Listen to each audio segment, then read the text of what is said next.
ମା ଆମେ ଆଲୋଚନା କରୁଛନ୍ତି ମାତୃ ରଚନାବଳୀ ଭାଗ 10 ଜ୍ଞାନ 161 ଆମେ ପଢିଥିଲେ ତାକୁ ଆଉଥରେ ଆଜି ଆରମ୍ଭ କରି ମାତୃ ରଚନାବଳୀ ଭାଗ 10 ଜ୍ଞାନ 161। ପ୍ରଭୁ ଶ୍ରୀ ଅରବିନ୍ଦ ଲେଖୁଛନ୍ତି, ତୁମର ଉପାର୍ଜିତ ଜ୍ଞାନକୁ ତୁମେ ଜୀବନରେ ବଞ୍ଚ, ସେହି ଜ୍ଞାନର ଅନୁରୂପ କରି ଆପଣାକୁ ତିଆରି କର, ତେବେ ଯାଇ ତୁମର ଜ୍ଞାନ ତୁମ ଭିତରେ ରହିଥିବା ଜୀବନ୍ତ ଈଶ୍ୱର ସଦୃଶ ହୋଇ ଉଠିବେ। ଆମେ ଏ ବିଷୟରେ ଆଲୋଚନା ଆରମ୍ଭ କରିସାରିଛନ୍ତି। ପ୍ରତ୍ୟେକ ଜାଗାରେ ପ୍ରତ୍ୟେକ ସମୟରେ ମାଙ୍କର ଏବଂ ପ୍ରଭୁଙ୍କର ଉକ୍ତି ରହିଛି ଯେ ତୁମେ ଯୋଉ ଜ୍ଞାନ ଉପଲବ୍ଧି କରୁଛ ତାକୁ ନେଇକରି ଜୀବନରେ ହୋଇ ଉଠ, ଟୁ ବି ହୋଇ ଉଠିବାକୁ ସବୁବେଳେ ଗୁରୁତ୍ୱ ଦେଇଛନ୍ତି।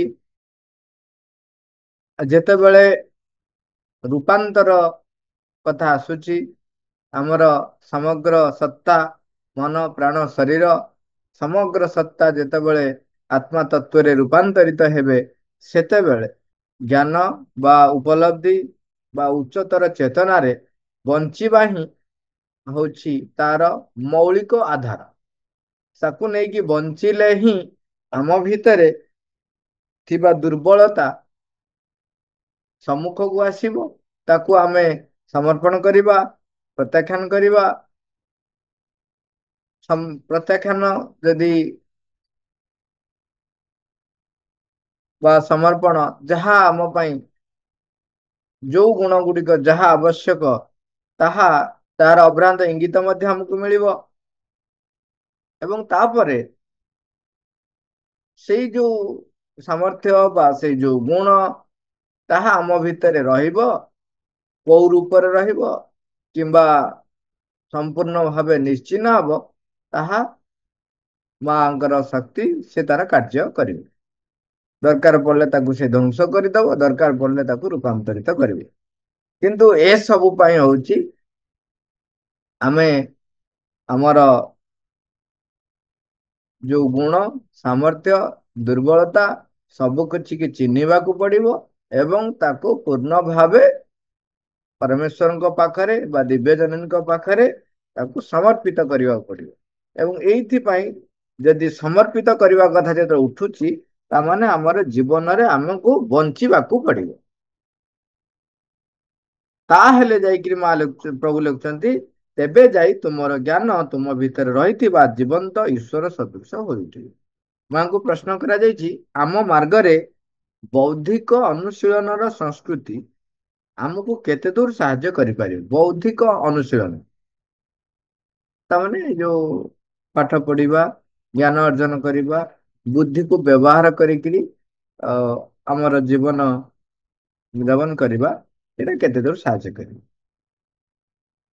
ମା ତାର ଉତ୍ତରରେ କହୁଛନ୍ତି, ବୌଦ୍ଧିକ ଅନୁଶୀଳନକୁ ଯଦି ତାହାର ସର୍ବଶେଷ ସୀମା ପର୍ଯ୍ୟନ୍ତ ପରିଚାଳିତ କରି ନିଆଯାଇପାରେ, ତେବେ ତାହା ଆମର ମନକୁ ଏହିପରି ଏକ ଅସନ୍ତୋଷଜନକ ଉପଲବ୍ଧିରେ ଆଣି ପହଞ୍ଚାଇ ଦେବ ଯେ ଯଥାର୍ଥ ସତ୍ୟକୁ ଜାଣିବାରେ ତାହା କଦାପି ସମର୍ଥ ହେବ ନାହିଁ।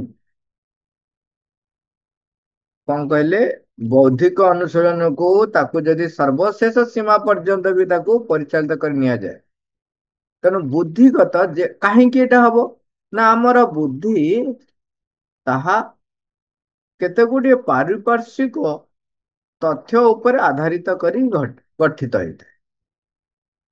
ଆମେ ଆମ ଜୀବନରେ କିଛି କିଛି ଘଟଣା ଦେଖିଲେ, ସିଏ ରହିଲା ଗୋଟେ ତା ପାଖରେ ତଥ୍ୟ, ପୁସ୍ତକ କିଛି ଅଧ୍ୟୟନ କରିଛନ୍ତି।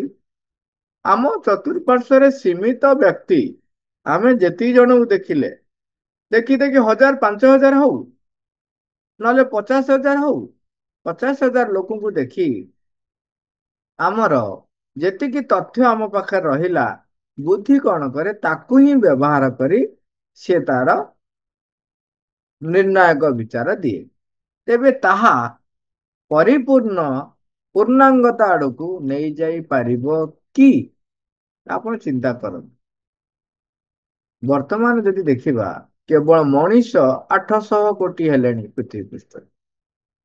ପ୍ରତ୍ୟେକ ବ୍ୟକ୍ତି ହଉଛନ୍ତି ସ୍ୱତନ୍ତ୍ର। ପ୍ରତ୍ୟେକ ବ୍ୟକ୍ତିଙ୍କ ଭିତରେ ଅନେକ ଗୁଣ ଅନେକ ସାମର୍ଥ୍ୟ ରହିଛି, ଅନେକ ଅନୁଭୂତି ମାନ ଆସେ। ଏ ସମସ୍ତକୁ ର ଯୋଉ ଉତ୍ସ ଏବଂ ତାର ଘଟଣାବଳୀ ଯାହା ଘଟୁଛି, ଏ ସବୁକୁ ତନ୍ନ ତନ୍ନ କରି କୌଣସି ବ୍ୟକ୍ତି ଦେଖିପାରିବା ସହଜ କି ତାର ବୁଦ୍ଧିକୁ ବ୍ୟବହାର କରି? ତା ବାଦେ ଆହୁରି ଅନ୍ୟାନ୍ୟ ଜୀବ ଜଗତ ଅଛନ୍ତି, କୋଟି କୋଟି ଉଦ୍ଭିଦ ଅଛନ୍ତି, ସେଇଭଳି ଅନ୍ୟ ପ୍ରାଣୀ, ପଶୁ ପକ୍ଷୀ ଏବଂ ଅନ୍ୟାନ୍ୟ କୀଟ ପତଙ୍ଗ କେତେ ଅଛନ୍ତି। ଇଏ ସବୁ ର ତଥ୍ୟ କେବେ ବି ବୁଦ୍ଧି ସଂଗ୍ରହ କରିପାରିବ ନାହିଁ, ସଂଗ୍ରହ କରିପାରିବ ନାହିଁ। ତା ବାଦେ ଛାଡ଼ନ୍ତୁ ଅନ୍ୟ। ତେଣୁ ବୌଦ୍ଧିକ ଅନୁଶୀଳନରେ ଯାହା ବି ଆମ ପାଖରେ ତଥ୍ୟ ସମ୍ବଳିତ କିଛି ସେ ଆମକୁ ପ୍ରସ୍ତାବ ଦିଏ ଏବଂ ବିଚାର ଆଣିକି ରଖେ, ତାହା ସବୁବେଳେ ସୀମିତ ଏବଂ ସିଏ କଣ କରିବ, ସିଏ ଗୋଟିଏ ଦୃଷ୍ଟିକୋଣ ବା ଦିଟା ବା ତିନିଟା ଦୃଷ୍ଟିକୋଣ ଦେଖିବ, ତାର ସାମଗ୍ରିକ ଦୃଷ୍ଟିକୋଣ ତାର ସୀମା ବାହାରେ। ତେଣୁ ତାହା ସବୁବେଳେ ଆମ ପାଖକୁ ଅସନ୍ତୋଷଜନକ ଆଣିଦବ। ଆମର କଥାରେ କହନ୍ତି ଏବଂ ଆପଣ ଦେଖିବେ ବି, ଆପଣ ଯେତେ ସ୍ଵାଦିଷ୍ଟ ଯୁକ୍ତ ଖାଦ୍ୟ ପ୍ରସ୍ତୁତ କରିଥାନ୍ତୁ, ଯେତେ ସୁସ୍ୱାଦୁପୂର୍ଣ୍ଣ ବ୍ୟଞ୍ଜନ ପ୍ରସ୍ତୁତ କରିଥାନ୍ତୁ ନା କାହିଁକି, ଯେତେ ବି ସୁସ୍ୱାଦୁ କରିଥାନ୍ତୁ ନା କାହିଁକି, ତାହା କେତେ ଜଣଙ୍କ ବ୍ୟକ୍ତିଙ୍କୁ ସୁସ୍ୱାଦୁ ଲାଗିବ, ଆଉ କେତେ ଜଣଙ୍କୁ ନିଶ୍ଚୟ ନିଶ୍ଚୟ ସୁସ୍ୱାଦୁ ଲାଗିବ ନାହିଁ। ଆଉ କେତେ ଜଣ ବ୍ୟକ୍ତି ଅଛନ୍ତି ଯୋଉମାନେ ସେଥିରେ ଖୁଣ କାଢିବେ, ଖୁଣ ଦେଖିବେ। କାହାରିକୁ ସମସ୍ତଙ୍କୁ ଆପଣ ସନ୍ତୁଷ୍ଟ କରିପାରିବେ ନାହିଁ। କାହିଁକି ନା ସମସ୍ତଙ୍କର ଯୋଉ ରୁଚି, ଧାରଣା, ମନୋଭାବ ଅଲଗା। ତେଣୁ ଅସନ୍ତୋଷଜନକ ଉପଲବ୍ଧିରେ ମା କହୁଛନ୍ତି ବୁଦ୍ଧି ଚରମ ସୀମାରେ ବି ତାକୁ ନେଇକି ପହଞ୍ଚେଇଲେ ମଧ୍ୟ, ସର୍ବଶେଷ ସୀମା ବି ବୁଦ୍ଧି ଯଦି ଖର୍ଚ୍ଚ କରାଯାଏ, ତେବେ ସିଏ ମନକୁ ଗୋଟେ ଅସନ୍ତୋଷ ଉପଲବ୍ଧି ଆଣି ପହଞ୍ଚେଇବ, ଯୋଉଥିରେ ସେ କେବେ ବି ସତ୍ୟକୁ ଜାଣିବା ପାଇଁ ସମର୍ଥ ହେବ ନାହିଁ। ଲେଖନ୍ତି ଯଥାର୍ଥ ସତ୍ୟକୁ ଜାଣିବାରେ ତାହା କଦାପି ସମର୍ଥ ହେବ ନାହିଁ। ଏବଂ ଯେଉଁମାନଙ୍କ ମଧ୍ୟରେ ଏକ ନିଷ୍ଠାଯୁକ୍ତ ଅଭିପ୍ସା ରହିଛି, ସେମାନଙ୍କୁ ତାହା ସ୍ଥିର ହୋଇଯିବାର ଏକ ଆବଶ୍ୟକତା ପାଖକୁ ପରିଚାଳିତ କରିନେବ। ଯଦି ନିଷ୍ଠାଯୁକ୍ତ ଅଭ୍ୟାସ ରହିଥାଏ, ତେବେ ତାହାକୁ ସେ କଣ କରେ, ଗୋଟେ ସ୍ଥିରତା ଆଣିଦବ। ଯେଉଁ ଉଚ୍ଚତର ଆୟତନ ଗୁଡିକ ତୁମକୁ ଯଥାର୍ଥ ଜ୍ଞାନ ଆଣି ଦେଇପାରିବ, ସେଗୁଡିକ ମଧ୍ୟକୁ ନୀରବରେ ଉନ୍ମୋଚିତ ହୋଇଯିବାର ଆବଶ୍ୟକତା ପାଖକୁ ମଧ୍ୟ ପରିଚାଳିତ କରି ନେଇଯିବ। କଣ କହିଲେ? ଯେ ଯେଉଁ ଉଚ୍ଚତର ଆୟତନ ଗୁଡିକ ତୁମକୁ ଯଥାର୍ଥ ଜ୍ଞାନ ଆଣି ଦେଇପାରିବ, ସେଗୁଡିକ ମଧ୍ୟକୁ ନୀରବରେ ଉନ୍ମୋଚିତ ହୋଇଯିବାର ଆବଶ୍ୟକତା ପାଖକୁ ମଧ୍ୟ ପରିଚାଳିତ କରାଯିବ। ତାମାନେ ଗୋଟେ ଦିଗ ସେ ଆମକୁ ଦେଖେଇବ। ଆମ ପାଖରେ ଯେମିତି କହନ୍ତିନି, ମୋଟିଭେଟ କଲା ଭଳିଆ ଆମକୁ, ଯେମିତି ଆମେ ଯେମିତି ମୋଟିଭେଟ କରୁ ବ୍ୟକ୍ତିଙ୍କୁ ବା ଗୋଟେ କାର୍ଯ୍ୟ କରିବା ପାଇଁ, ଆମେ ନିଜକୁ ବି ମୋଟିଭେଟ କରୁ। ସେ କଣ କରିବ ନା, ଆମକୁ ଯୋଉଟା ଯଥାର୍ଥ ଜ୍ଞାନ ଆଡକୁ ନବ, ସେ ସେଇ ଦିଗକୁ ଆମକୁ ଉନ୍ମୋଚିତ କରିଦବ, ଯଦି ଆମ ପାଖରେ ନିଷ୍ଠାଯୁକ୍ତ ଅଭ୍ୟାସ ଥାଏ, ନିଷ୍ଠାଯୁକ୍ତ ଅଭିପ୍ସା ଥାଏ। କହୁଛନ୍ତି ନୀରବରେ ସେ କରିବ, ସେ ଜମାରୁ ସରବ୍ୟ କରେ ନାହିଁ। ନୀରବରେ ଉନ୍ମୋଚିତ ହୋଇଯିବାର ଆବଶ୍ୟକତା ପାଖକୁ ଆମକୁ ପରିଚାଳିତ କରିନେବ। ଜ୍ଞାନ 162। ପ୍ରଭୁ ଲେଖୁଛନ୍ତି ବିବର୍ତ୍ତନ ଧାରା ସମାପ୍ତ ହୋଇନାହିଁ, ବୁଦ୍ଧି ଯୁକ୍ତି ହିଁ ସର୍ବଶେଷ କଥା ନୁହେଁ, ଅଥବା ବୁଦ୍ଧିର ଯୁକ୍ତି ଦ୍ୱାରା ପରିଚାଳିତ ହେଉଥିବା ପ୍ରାଣୀ ଆଦୌ ପ୍ରକୃତି ଦ୍ୱାରା ବ୍ୟକ୍ତ ହୋଇଥିବା ସର୍ବଶେଷ ସ୍ୱରୂପ ନୁହେଁ। ମନୁଷ୍ୟ ଯେଉଁଭଳି ଇତର ପ୍ରାଣୀ ମଧ୍ୟରୁ ଉଦ୍ଭୂତ ହୋଇ ଆସିଲା, ଠିକ୍ ସେହିପରି ମନୁଷ୍ୟ ଭିତରୁ ଅତିମାନବ ମଧ୍ୟ ଉଦ୍ଭୂତ ହୋଇ ଆସୁଛି। ଏଠି ପୁରା ବିବର୍ତ୍ତନର କଥା ଟିକେ କହୁଛନ୍ତି। ଯେ ବିବର୍ତ୍ତନ ଧାରା ସମାପ୍ତ ହୋଇନାହିଁ। କଣ ବିବର୍ତ୍ତନ ଧାରା? ଆପଣ ଦେଖନ୍ତୁ, ସୃଷ୍ଟି, ଆମେ ଯୋଉ ସୃଷ୍ଟି ହବା ପରେ ମନୁଷ୍ୟ, ଆମେ ଏତେ ଗୁଡେ ତଥ୍ୟ କଥା ଆମେ ଚିନ୍ତା କରୁଛୁ। ସେଭଳି ଆମର ଯୋଉ ଉପଲବ୍ଧି ଜ୍ଞାନ ଧୀରେ ଧୀରେ ଉପଲବ୍ଧ ଆସୁଛି, ତଥ୍ୟ ଯୁକ୍ତ ନେଇ ଦେଖୁଛନ୍ତି, ଇମାଜିନ କରୁଛନ୍ତି ଯେ କେତେ ହଜାର ବର୍ଷ ପୂର୍ବେ ପୃଥିବୀ, କେତେ ଲକ୍ଷ ବର୍ଷ ପୂର୍ବେ ପୃଥିବୀ ସୃଷ୍ଟି ହେଇଛି। ପୃଥିବୀ ସୃଷ୍ଟି ହବା, ଉତ୍ତପ୍ତ ଗ୍ୟାସୀୟ ପିଣ୍ଡ ଥିବା, ତା ଭିତରେ କିପରି ଶୀତଳତା ଆସିଲା, କିପରି ଅକ୍ସିଜେନ ଆସିଲା, କିପରି ଜଳ ସୃଷ୍ଟି ହେଲା, କିପରି କାର୍ବନ ଡାଇଅକ୍ସାଇଡ ର ଦାୟିତ୍ୱ କଣ ଦିଆ ରହିଲା, କିପରି ଜୀବ ଜଗତ ଆରମ୍ଭ ହେଲା, ଇଏ ସବୁ ତାପରେ ପରେ ଧୀରେ ଧୀରେ ଦେଖନ୍ତୁ, ପୃଥିବୀ ସୃଷ୍ଟି ହେଲା, ଉତ୍ତପ୍ତ ଥିଲା, ଶୀତଳ ହେଲା, ଜଳ ଆସିଲା, ଅମ୍ଳଜାନ, ଅଙ୍ଗାରକାମ୍ଳ ଏସବୁ ଆସିଲେ, ତାପରେ ଜୀବ ସୃଷ୍ଟି ହେଲେ, ଜୀବ ପୁଣି ଏକକୋଷୀ, ତାପରେ ବହୁକୋଷୀ, ତାପରେ ବହୁକୋଷୀ ଯୋଉ ଉଦ୍ଭିଦ ସୃଷ୍ଟି ହେଲେ, ଉଦ୍ଭିଦ ପରେ କେତେ କେତେ କୀଟ ପତଙ୍ଗ ସୃଷ୍ଟି ହେଇଥିବେ, ତାପରେ ଟ୍ରାନଜିସନାଲ ବିଙ୍ଗ ସବୁ ତିଆରି ହେଇଥିବେ, ତାପରେ ପ୍ରାଣୀ ସୃଷ୍ଟି ହଉଛନ୍ତି, ପ୍ରାଣୀ ଭିତରେ ପୁଣି ଆଗ ପକ୍ଷୀ କେତେ କଥା ରହିଛି, ତାପରେ ପ୍ରାଣୀ ଯୋଉ ଜୀବ ଜଗତର ଧୀରେ ଧୀରେ ଦେଖନ୍ତୁ କ୍ରମ ବିବର୍ତ୍ତନ ହେଇଛି। ସବୁଥିରେ ଦେଖନ୍ତୁ, ଯାହା ପାଖରେ ଯାହା ଅଭାବ ରହିଥିଲା, ନେକ୍ସଟ ଜଗତ ଯେତେବେଳେ ସୃଷ୍ଟି ହଉଛି ସେତେବେଳେ ସେଇ ଅଭାବ ବୋଧଟି ଆଉ ନାହିଁ। ଯେତେବେଳେ ଏକକୋଷୀ ସବୁ ଥିଲେ, ସେତେବେଳେ ତାଙ୍କର ସ୍ଥିତି, ଆପଣ ଚିନ୍ତା କରନ୍ତୁ, କହିବାକୁ ଗଲେ ମୃତ୍ୟୁ ନଥିଲା ତାଙ୍କର, ଖଣ୍ଡ ଖଣ୍ଡ ହେଇଗଲେ ପୁଣି ଆଉ ଗୋଟେ ଗୋଟେ ହେଇଯାଉଥିଲେ। ଚାରିଆଡେ ଚିନ୍ତା କରନ୍ତୁ, କେବଳ ସେଇ ଜନ୍ତୁ ଗୁଡାକ ଭରି ଭରି ହେଇ ଚାଲିଥିବେ ଯାହା ଥିବେ। ଯଦି ଭାବନ୍ତୁ, କେବଳ ମନେ କରାଯାଉ 5-10ଟା ତିଆରି ହେଇଛନ୍ତି, କୌଣସି କାରଣରୁ କଣ ଗୋଟେ ହେଇଗଲା, ସେ 10ଟା ବାଡା ବାଡି ହେଇଗଲେ, ମାନେ ପିଟି ପାଟି ହେଲେ, ପଥର ପଥର କୋଉଠି ଛିଞ୍ଚତର ହେଲେ, ଖଣ୍ଡ ଖଣ୍ଡ ହେଇଗଲେ, ସେ 50-100 ଖଣ୍ଡ ହେଇଗଲେ, ପୁଣି 50-100ଟା ସେଇ ଜୀବ ସୃଷ୍ଟି ହେଇଗଲା। ଏଇଭଳି ଭାବରେ ଆପଣ ଇମାଜିନ କରିବା, କଳ୍ପନା କରିବା, ଏଇ ପୃଥିବୀଟା ଯେପରି ସେଇ ପ୍ରକାର ଜୀବରେ ମାନେ ଭର୍ତ୍ତି ହେଇଯାଇଥିବ। ତା ରୂପରେଖ କଣ ହେଇଥିବ? ନା ସେମାନେ କିଛି ସ୍ପନ୍ଦନ ବାରି ପାରୁଛନ୍ତି, ନା ସ୍ପନ୍ଦନ ପ୍ରକାଶ କରିବା ପାଇଁ ତାଙ୍କ ପାଖରେ କିଛି ରହିଛି, ନା ତାଙ୍କର ଅଭିବୃଦ୍ଧିର କିଛି ଆକାଂକ୍ଷା ରହିଛି। ସିଏ ତାପରେ ଯେତେବେଳେ ଉଦ୍ଭିଦ ସୃଷ୍ଟି ହେଲେ, ଉଦ୍ଭିଦ ଭିତରେ ସ୍ପନ୍ଦନ ଅନୁଭବ କରିବାର ସମ୍ଭାବନା ଆସି ପହଞ୍ଚିଲା, କିନ୍ତୁ ସେ ଗତିଶୀଳ ହୋଇପାରିଲା ନାହିଁ। ଗତିଶୀଳ ହେଇପାରିଲା ନାହିଁ, ତାର ଭାବକୁ ସିଏ ଯୋଉ ବ୍ୟକ୍ତ କଲା, ତାହା ପୂର୍ଣ୍ଣ ଭାବେ ସେ ବ୍ୟକ୍ତ କରିପାରିଲା ନାହିଁ। ସ୍ପନ୍ଦନ ତା ଭିତରେ ଆସିଲେ ମଧ୍ୟ ତାକୁ ସେ ବ୍ୟକ୍ତ କରିପାରିଲା ନାହିଁ, ନିଜକୁ ସୁରକ୍ଷା ଦେଇପାରିଲା ନାହିଁ, ନିଜକୁ ଆପେ ଆପେ ସୁରକ୍ଷା ଦେଇପାରିଲା ନାହିଁ। ଯଦିଓ ଚେଷ୍ଟା କରିଛି, ଧରାଯାଉ ଲାଜକୁଳୀଲତା ବନ୍ଦ ହେଇଗଲା ବୋଲି କଣ ଯିଏ ଆସିଥିବ ଗଛ କାଟିବା ପାଇଁ ବା ଛିଣ୍ଡେଇ ଦେବା ପାଇଁ ବା ଦଳିବା ପାଇଁ, ସେ କଣ ନ ଦଳି ଛାଡି ଦେଇ ପଳେଇବ, ନ ନେଇକି ଛାଡିକି ପଳେଇବ? ଏଇଭଳି ଭାବରେ ସେ ନିଜର ସୁରକ୍ଷା ରଖିପାରି ନାହିଁ ଏବଂ ଚଳମାନ ହେଇପାରିଲା ନାହିଁ। ଚଳମାନ ହେଇପାରିଲାନି ମାନେ ଗୋଟିଏ ସ୍ଥାନରୁ ପୁରା ସ୍ଥାନାନ୍ତରିତ ଆଉ ଗୋଟେ ସ୍ଥାନକୁ ଯାଇପାରିଲା ନାହିଁ, ଯୋଉଠି ରହିଥିଲା ସେଇଠି ତାର ଚେର ଡାଳ ଚଳମାନ ହେଇଛି। ଆମେ ଗୋଟେ ଓଭରଲି ଯେତିକି ପୁରା ବ୍ରଡଲି ଗୋଟେ ଗୋଟେ ଜିନିଷ କଥା ହଉଛନ୍ତି। ତାପରେ ଏମିତି ବି କିଛି ଉଦ୍ଭିଦ ଥିଲେ ଯୋଉମାନେ ମାଂସାଶୀ ଥିଲେ, ଯାହା ବି ହେଲେ କିନ୍ତୁ ସମସ୍ତଙ୍କ ପାଖରେ ସେଇ ଗୋଟିଏ ଲାକୁନା ରହିଲା, ଏଇଭଳିଆ କେତେଟା ଅଭାବ ତା ଭିତରେ ରହିଲା।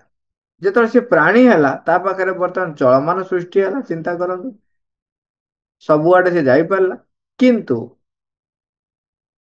ତାର ପ୍ରବୃତ୍ତି ତାକୁ ଯେତିକି ପରିଚାଳିତ କଲା ସେତିକିରେ ସେ ସନ୍ତୁଷ୍ଟ ରହେ। ନୂତନ କିଛି କରିବାର ତା ଭିତରେ ନା ପ୍ରେରଣା ଆସେ, ନା ଆଗ୍ରହ ଆସେ, ସେଇଥିରେ ସେ ସନ୍ତୁଷ୍ଟ ରହେ। କିନ୍ତୁ ତା ପାଖରେ ଗଛର ଯୋଉ ଅଭାବ ବୋଧ ଥିଲା, ସେ ଅଭାବ ବୋଧ କଟିଗଲା। ବର୍ତ୍ତମାନ ପ୍ରାଣୀ ଭିତରେ, ପଶୁପକ୍ଷୀ ଭିତରେ ଯୋଉ ଅଭାବ ବୋଧ ଥିଲା, ତା ମନୁଷ୍ୟ ପାଖରେ କଟିଗଲା। ମଣିଷ ବର୍ତ୍ତମାନ ସବୁ କିଛିକୁ ତାର ମନକୁ ବ୍ୟବହାର କରି ଗୋଟେ ନିଷ୍ପତ୍ତି ନେଇ କଣ କରିବ କଣ ନ କରିବ କୋଉଟା ଠିକ କୋଉଟା ଭୁଲ ଏଇ ଯୋଉ ପାର୍ଥକ୍ୟ ବୋଧ ସଚେତନତା ବୋଧ ତା ଭିତରେ ସମ୍ଭାବନା ରହିଲା। କିନ୍ତୁ ଏବେ ବି ମନୁଷ୍ୟ ଚିନ୍ତା କରନ୍ତୁ ଯିଏ ସୃଷ୍ଟି କରିଥିଲେ ସିଏ ଯେପରି ଅମରତ୍ୱ ପ୍ରାପ୍ତ ଥିଲା ତାଙ୍କର ସବୁ କିଛି ପ୍ରଜ୍ଞା ରହିଥିଲା। ଯୋଉଟା ଜ୍ଞାନ କହୁଛନ୍ତି ମୁଁ ତାକୁ ପ୍ରଜ୍ଞା କହୁଛି। ପ୍ରଜ୍ଞା ରହିଥିଲା ଯେ କଣ ହବାକୁ ଯାଉଛି କଣ ହବ ଇଏ ସବୁର ତାଙ୍କ ପାଖରେ ସବୁ କିଛିର ଉତ୍ସ ହେଇଥିଲେ ସିଏ। ବର୍ତ୍ତମାନ ମନୁଷ୍ୟ ମୃତ୍ୟୁ ଲଭୁଛି, ଦୁଃଖ ଯନ୍ତ୍ରଣା ଶରୀରର କ୍ଷୟ ଘଟୁଛି, ସ୍ମୃତି ଶକ୍ତି ମନ ବି କାମ କରୁନାହିଁ, ମନ ବି ସୀମିତ ଭିତରେ ରହିଛି, ତା ବାଦେ ବି ଆହୁରି ବୟସ ବଢିଗଲେ ସେତକ ବି ସେ କୁଆଡେ ପଳେଇ ଯାଉଛି। ତେଣୁ ଏଇ ଯୋଉ ଅଭାବବୋଧ, ଯେପରି ଅଭାବବୋଧ ସବୁ ଗୋଟେ ପରେ ଗୋଟେ ଗୋଟେ ପରେ ଗୋଟେ ଦୂର ହେଇଯାଇଛି, ମନୁଷ୍ୟର ତ ଏଇ ଅଭାବବୋଧ ରହିଛି। ତେବେ ସେ ସର୍ବଶ୍ରେଷ୍ଠ ପ୍ରାଣୀ କେମିତି ହେଲା? ଏବଂ ବୁଦ୍ଧି ଯଦି ସର୍ବଶ୍ରେଷ୍ଠ ତେବେ ସିଏ ପୁଣି ନିଜେ ହରଡ଼ ଘଣାରେ କାହିଁକି ପଡୁଛି? ତେଣୁ ବୁଦ୍ଧି କଦାପି ସର୍ବଶେଷ ନୁହେଁ ଏବଂ ପ୍ରକୃତି ଦ୍ୱାରା ଯୋଉ ରୂପ ହେଇଛି ତିଆରି ତା ଭିତରେ ମନୁଷ୍ୟ ସର୍ବଶ୍ରେଷ୍ଠ ନୁହେଁ। ଯଦି ସର୍ବଶ୍ରେଷ୍ଠ ହେଇଥାନ୍ତା ତା ଭିତରେ ଏଇ ଅଭାବ ବୋଧ କୋଉଠୁ ଆସିଲା? ତେଣୁ ତାପରେ ଏପରି ଏକ ଜଗତ ସୃଷ୍ଟି ହବ ଯୋଉଥିରେ କି ଏଇ ଅଭାବବୋଧ ନଥିବ। ମନୁଷ୍ୟ ଯେଉଁଭଳି ଇତର ପ୍ରାଣୀ ମଧ୍ୟରୁ ଉଦ୍ଭୂତ ହୋଇ ଆସିଲା, ଠିକ ସେହିପରି ମନୁଷ୍ୟ ଭିତରୁ ଅତିମାନବ ମଧ୍ୟ ଉଦ୍ଭୂତ ହୋଇ ଆସୁଛି। ତେଣୁ ଆପରେ ଯୋଉ ଅତିମାନବ ଜଗତ ଆସୁଛି ସେଥିରେ ଯୋଉ ସତ୍ତା ମାନେ ଆସିବେ ସେ ସତ୍ତା ମାନେ ପୂର୍ଣ୍ଣତଃ ସତ୍ୟ ଜ୍ଞାନ ଦ୍ୱାରା ପରିଚାଳିତ ହଉଥିବେ। ସତ୍ୟ ଜ୍ୟୋତି ଜ୍ଞାନ ଦ୍ୱାରା ପରିଚାଳିତ ହେଉଥିବେ। ପରମଙ୍କ ସହିତ ତାଙ୍କର ସମ୍ପର୍କ ସବୁବେଳେ ଅପ୍ରତିହତ ରହିଥିବ। ସବୁ ନିଷ୍ଠାପର ଭାବରେ ସିଏ ତାଙ୍କୁ ଯୋଉ ଦାୟିତ୍ୱ ଦିଆଯାଇଛି ତାହା ସ୍ୱାଭାବିକ ଭାବରେ କରୁଥିବେ। କାହାର ବାଧ୍ୟ ବାଧକତାରେ କରୁନଥିବେ କିମ୍ବା ମୁଁ ଅନ୍ୟମାନଙ୍କର ପାଖରେ ମୋର ଯୋଉ ବ୍ୟକ୍ତିତ୍ୱ ତିଆରି ହେଇଛି ସେଇ ବ୍ୟକ୍ତିତ୍ୱର ଦ୍ୱାହିରେ ମୁଁ କରୁନଥିବି। ମୋ ପାଖରେ ସ୍ୱାଭାବିକ ଭାବରେ ତାହା ସବୁ ସମୟରେ ମୋ ଭିତରେ ପ୍ରସ୍ତୁତ ହଉଥିବ। ସତ୍ୟ ଚେତନାରେ ମୁଁ ପୂର୍ଣ୍ଣତଃ ବସବାସ କରୁଥିବି। ତେଣୁ ମନୁଷ୍ୟ ଭିତରୁ ସେ ଅତିମାନ ମଧ୍ୟ ଉଦ୍ଭୂତ ହୋଇ ଆସୁଛି। କହୁଛନ୍ତି ଉଦ୍ଭୁତ ହେବା କ୍ରିୟାଟିକୁ ଶ୍ରୀଅରବିନ୍ଦ କେଉଁ କାଳରେ ବ୍ୟବହାର କରିଛନ୍ତି ତାହା ଜାଣିବାକୁ ମୁଁ ଇଂରାଜୀ ବାକ୍ୟଟିକୁ ଦେଖିବାକୁ ଇଚ୍ଛା କରୁଛି। ତାହାକୁ ସେ ବର୍ତ୍ତମାନ କାଳରେ ବ୍ୟବହାର କରିଛନ୍ତି ନା ଭବିଷ୍ୟତ କାଳରେ? ଯୋଉ ଉଦ୍ଭୁତ ହୋଇ ଆସୁଛି କହୁଛନ୍ତି ତ, ସେ କହୁଛନ୍ତି ତାକୁ ଭବିଷ୍ୟତ କାଳରେ କହୁଛନ୍ତି ନା ଏବେ ଉଦ୍ଭୁତ ହେଇଗଲାଣି ବୋଲି କହୁଛନ୍ତି? କହୁଛନ୍ତି ଯଦି ଭବିଷ୍ୟତ କାଳରେ ବ୍ୟବହାର କରିଥାନ୍ତି ତେବେ ତାହା ଏପରି ଏକ ପ୍ରତିଶ୍ରୁତିକୁ ବୁଝାଉଛି ଯାହାକୁ ଆମେ ସମସ୍ତେ ଜାଣିଛୁ ଏବଂ ଆମେ ଯାହାର ଉପଲବ୍ଧି ନିମିତ୍ତ କାର୍ଯ୍ୟ କରୁଛୁ। ଯଦି ବର୍ତ୍ତମାନ କାଳରେ ବ୍ୟବହାର କରିଥାନ୍ତି ତେବେ ତାହା ସହିତ ମୁଁ ଆଉ ଅଧିକ କିଛି ହେଲେ ଯୋଡ଼ିବାକୁ ଇଚ୍ଛା କରୁନାହିଁ। ଅତିମାନ ଶକ୍ତି ଅବତରଣ କରିସାରିଲାଣି, ତେଣୁ ସେ ବିଷୟରେ କାମ ଚାଲିଛି ଏବଂ ପୃଥିବୀ ପୃଷ୍ଠର ବାତାବରଣ ଭିତରେ 1956 ମସିହାରୁ ଫେବୃଆରୀ 29 ତାରିଖରୁ ଅଲରେଡି ବାତାବରଣ ଭିତରେ ପ୍ରବେଶ କରିଗଲାଣି। ତେଣୁ ଏବେ ଡ୍ରାଷ୍ଟିକାଲି ସବୁ ଚେଞ୍ଜ ଗୁଡାକ ବହୁତ ତୀବ୍ର ହଉଛି। ତେଣୁ ତାର କାର୍ଯ୍ୟ ଆରମ୍ଭ ହେଇସାରିଲାଣି। ତେଣୁ ମୁଁ ଆଉ ଅଧିକ କିଛି ଏଥିରେ ଯୋଡ଼ିବାକୁ ଇଚ୍ଛା କରୁନାହିଁ ବୋଲି ମା କହୁଛନ୍ତି। କିନ୍ତୁ ଏଇଠି ଏଇଠି କେତେ ଗୁଡିଏ କନଫ୍ୟୁଜନ ବ୍ୟକ୍ତି ମାନଙ୍କ ଭିତରେ ରହିଥାଏ। ଏଠି ଯୋଉ ଲେଖା ହେଇଛି ଠିକ ସେହିପରି ମନୁଷ୍ୟ ଯେଉଁଭଳି ଇତର ପ୍ରାଣୀ ମଧ୍ୟରୁ ଉଦ୍ଭୂତ ହୋଇ ଆସିଲା, ଠିକ ସେହିପରି ମନୁଷ୍ୟ ଭିତରୁ ଅତିମାନ ମଧ୍ୟ ଉଦ୍ଭୂତ ହୋଇ ଆସୁଛି। ତାକୁ କେହି କେହି ମନେ କରନ୍ତି ଯେମିତି ଗୋଟେ ମଣିଷଟିଏ ଅତିମାନବ ଛୁଆ ଜନ୍ମ କରିବ, ଏଇଭଳି ଭାବରେ ଗ୍ରହଣ କରନ୍ତି। ଏଇଠି ତେଣୁ ପ୍ରଶ୍ନ ଉଠେ, ସେଇ ମନେ ପକାନ୍ତୁ ଯେ ଅଣ୍ଡାରୁ କୁକୁଡ଼ା ନା କୁକୁଡ଼ାରୁ ଅଣ୍ଡା? ଯେତେବେଳେ ବିବର୍ତ୍ତନ ଘଟୁଛି ସବୁବେଳେ ଅନେକ ମଝିରେ ଗୋଟେ ଟ୍ରାନଜିସନ ବିଙ୍ଗ ଥାନ୍ତି। ଗୋଟିଏ ପ୍ରଜାତିରୁ ଆଉ ଏକ ନୂତନ ପ୍ରଜାତି ସୃଷ୍ଟି ହେବା ଭିତରେ ମଝିରେ ଯୋଉ ଟ୍ରାନଜିସନାଲ ପିରିୟଡ ଥାଏ ସେଥିରେ ଅନେକ ଘଟଣା ସ୍ମୃତିର ଗର୍ଭରେ ଲୁଚିଯାଏ। ତେଣୁ ମନୁଷ୍ୟ ଭିତରେ ମନୁଷ୍ୟ ଯେତେବେଳେ ଅଧିକରୁ ଅଧିକ ପ୍ରସ୍ତୁତ ହେଇ ଚାଲିବ, ତାପରେ ଯୋଉ ଅତିମାନବ ଜଗତ ଆସିବ, ଅତିମାନବ ମାନେ ସୃଷ୍ଟି ହେବେ, ତାହା କିପରି ଭାବରେ ପ୍ରସ୍ତୁତ ହବ ତାକୁ ନେଇକିରି ଆମେ ଭାବୁ ଯେହେତୁ ଏଠୁ ଲେଖା ହେଇଛି ମନୁଷ୍ୟ ଭିତରୁ ଅତି ମାନବ ଉଦ୍ଭୂତ ହେବ। ତେଣୁ କେହି କେହି ଲୋକ କୁହନ୍ତି ଯେ କାଲି ସକାଳ ମଣିଷ ଛୁଆ ଜନ୍ମ ହଉଥିଲା ଅତି ମାନବ ଛୁଆ ଜନ୍ମ। ମା ପ୍ରଥମେ କହିଲେ ଯେ ଶ୍ରୀ ଅରବିନ୍ଦ ପ୍ରଥମ ଅତିମାନବ ରୂପେ ପୃଥିବୀକୁ ଆସିବେ। ଏବଂ ମା ତାଙ୍କର ଏଇ ଯୋଉ ସ୍ଥୂଳ ଶରୀର ରୂପାନ୍ତରିତ କରିବା ପାଇଁ କୋଷ ଗୁଡିକ ଉପରେ ସେ ଯୋଉ ପ୍ରଚେଷ୍ଟା ଜାରି ରଖିଥିଲେ ସେଥିରେ ବର୍ଣ୍ଣନା ରହିଛି ଯେ ସେ କଣ କରୁଥିଲେ ଯୋଉ କୋଷ ଗୁଡିକ ରୂପାନ୍ତରିତ ହେଇଯାଉଥିଲା ତାକୁ ନେଇକରି ସେ ସୂକ୍ଷ୍ମ ଶରୀରଟି ତିଆରି କରୁଥିଲେ। ତେବେ ମାଙ୍କର ଯୋଉ ସୂକ୍ଷ୍ମ ଶରୀରଟି ତିଆରି କରୁଥିଲେ ସିଏ ଯେତେବେଳେ ଅତିମାନବ ହେଇକି ଆସିବେ ସିଏ ବର୍ତ୍ତମାନ ଆଉ କଣ କାହା ଗର୍ଭରୁ ଆସିଲେ କି? ସିଏ ସାଧନା ବଳରେ ତାଙ୍କର ବର୍ତ୍ତମାନ ଯୋଉ ଟ୍ୟାକ୍ସ ଦିଆଯାଇଥିଲା ନା ମଣିଷ ଶରୀର ତାଙ୍କୁ ଦିଆଯାଇଛି ଟ୍ୟାକ୍ସ ଗୋଟେ ସେଟା ତାକୁ ସାଧନା ବଳରେ ସେ କଣ କଲେ ଆଉ ଏକ ଜଗତକୁ ନେଇଯିବା ପାଇଁ ଯୋଉ ତପସ୍ୟା ସେ କରିଥିଲେ ସେ ତପସ୍ୟା ଫଳରେ ସେଇ ପ୍ରୟାସ ଫଳରେ କୋଷ ଗୁଡିକ ସୂକ୍ଷ୍ମ ରୂପ ଗ୍ରହଣ କରି ଆଉ ଗୋଟେ ଶରୀର ଅଲରେଡି ଗ୍ରହଣ କରି ସାରିଲାଣି। ତେବେ ଅତିମାନବ ପାଇଁ ଆମେ ଯୋଉ ମନୁଷ୍ୟ ମାନଙ୍କୁ ଆହ୍ୱାନ ଦିଆଯାଉଛି ତମେ ସଜାଗ ହୁଅ ପ୍ରସ୍ତୁତ ହୁଅ। ଯଦି ଆମେ ପ୍ରସ୍ତୁତ ହଉଛୁ ତାହେଲେ କଣ ହବ ସେ ଅତିମାନ ଶକ୍ତିର କ୍ରିୟାଟି ତୀବ୍ର ହବ ଏବଂ ସୂକ୍ଷ୍ମ ସତ୍ତା ଯୋଉ ରୂପ ଗ୍ରହଣ କରିବା ଶୀଘ୍ର ହବ। ଏବଂ ଆ ଭିତରେ ଏମିତି ବି ହେଇପାରେ ଧରାଯାଉ ଆମେ ଜଷ୍ଟ ଭାବିବା ଯେ ଅଗ୍ରଗତି କରି କରି ଜଣେ ସ୍ୱାମୀ ସ୍ତ୍ରୀ ଆମେ ଯୋଉ କହୁଛନ୍ତି ସେମାନେ ପହଞ୍ଚି ଗଲେଣି ଗୋଟେ ସ୍ତରକୁ ଉଚ୍ଚତର ସ୍ତରକୁ। ତାହେଲେ ସେତେବେଳେ ତାଙ୍କ ପାଖରେ ଯୋଉ ସନ୍ତାନଟି ଆସିବ ସିଏ ତାଙ୍କ ଠାରୁ ଉନ୍ନତ ଧରଣର ଆସିବ ଏବଂ ସତ୍ୟ ଅନୁରାଗୀ ହେଇକି ଆସିବ। ଏଇଭଳି ଭାବରେ ଯଦି ଦେଖାଯାଏ କେତେ କେତେ ଜନ୍ମ ପରେ ହଁ କେତେ କେତେ ଜନ୍ମ ପରେ ତାହା ବି ହେଇପାରେ ସେ କଥା ମୁଁ କହିପାରିବି ନାହିଁ। ଯେ ଯେତେବେଳେ ସବୁବେଳେ ଆମେ ଯେମିତି କହୁଛୁ ଯେ ନୂତନ ପ୍ରଜାତି ସୃଷ୍ଟି ହେବାକୁ ହେଲେ ଆମକୁ ପୁଲ୍ଲିଙ୍ଗ ସ୍ତ୍ରୀଲିଙ୍ଗ ଦରକାର ହବ ତେଣୁ ଏଠି ସେଠି କିଛି ଆବଶ୍ୟକ ନ ପଡିପାରେ। ଆବଶ୍ୟକ ନ ପଡିପାରେ ଶରୀର ଯଦି ରୂପାନ୍ତରିତ ହେଇଗଲା ତେବେ ସାଙ୍ଗେ ସାଙ୍ଗେ ନୂତନ ଶରୀର ସେ ଗ୍ରହଣ କରିବ ଏବଂ ଏଇ ସ୍ଥୂଳ ଶରୀରର ଯେତେକ ରୂପାନ୍ତରିତ ସବୁ ହେଇକି ଯାଇଥିବେ ସେମାନେ ଅଲରେଡି ରୂପ ପାଇଗଲେ ନୂଆ ରୂପ ତେଣୁ ତାଙ୍କ ପାଇଁ ଇଏ ଶରୀର ମୃତ୍ୟୁବରଣ କଲା କି ନାହିଁ ଆଉ ଗୋଟେ ଷ୍ଟେପ ଦରକାର କିଛି ଦରକାର ନାହିଁ କିଛି ଦରକାର ଏଇ ପ୍ରକାରରେ ଲୋକ ମିସ୍ ଇନଫର୍ମେସନ ବି ପ୍ରଚାର କରନ୍ତି ସେ ପ୍ରତି ଆମେ ସଚେତନ ରହିବା। ମା ମା ଥ୍ୟାଙ୍କ ୟୁ ଅଲ୍ ଓଭର।